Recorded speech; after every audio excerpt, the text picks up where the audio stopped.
So the last couple days I've been getting asked quite a bit, how do you check the pre-charge on your pressure tank? So I figured what we're gonna go ahead and do is show you how to do it, because it's super easy and any homeowner can do this with just a hose and a little bit of will and determination. So we're gonna go into the basement, we're gonna hook this hose up, and I'm gonna show you what to do. You'll be done in 5 minutes. So the very first thing we're gonna do is we're gonna look at the pressure tank, which is this big blue guy right over here. This is gonna be our water line coming in. The pressure tank's gonna be here, and this is gonna be our main water shutoff. What we're gonna have to do is hook a hose up to the faucet down here. That way we can empty the entire system. So I'm gonna hook up my hose and we're gonna walk through step by step how do we do this. Very first thing I like to do is take my towel, put my towel in a nice, neat little spot, because sometimes you get a little bit of water. So we'll go ahead and put our towel down, get that set up. From there, what we're gonna do is we're gonna take our little brass elbow. This makes it to where it's a little bit easier to get the hose onto the spigot when it's a little bit lower to the ground like this one.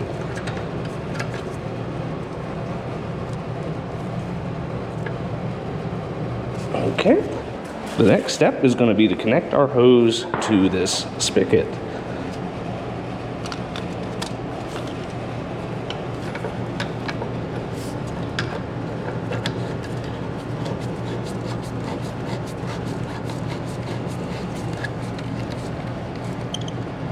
All right, now the hose is connected. All we have to do is run the hose outside to a sump pump utility sink so that way we can drain this whole system down.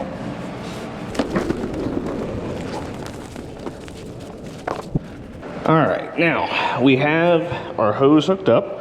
What we need to do is turn the water to the house off and then open up our spigot.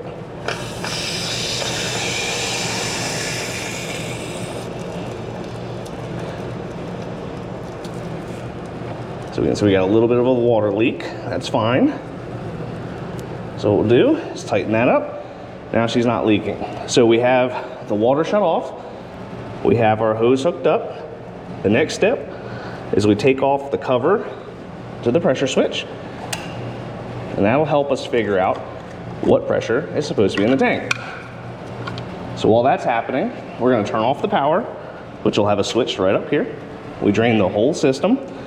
When you look inside of these boxes, we'll see that this is a 30-50 switch. There's a little sticker in here that tells us how much air is supposed to be in it. So if it's a 30-50 switch, all you have to have is 2 points below the cutoff.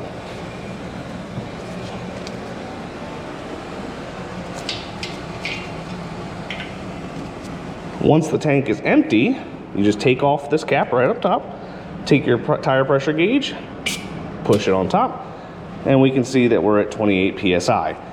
When you have a 30-50 switch, it's super important that it's also 28 PSI. After that, all you gotta do is hook up an air compressor and you can bring it to the correct level. So now that we've got everything correct, we can turn on the water and go from there. As you can see, that was a really easy process. All you gotta do is drain it down, whether that's to a utility sink, sump pump, outside, doesn't matter. You just have to get rid of the water. Once the water's out, you just take a reading from the top and fill it up. Remember, all systems have to have 2 points below the cut-on. So if you have a 30-50 switch, it's 28. If you have a 40-60 switch, it's 38, and so on and so forth. The reason you want this to be good is so that way you don't overwork the bladder. If you don't have enough air in that system, that bladder is going to be opened down a little bit further than it ought to, which is going to shorten its expected lifespan. Hopefully you found this useful. You know what to do. And until next time, guys.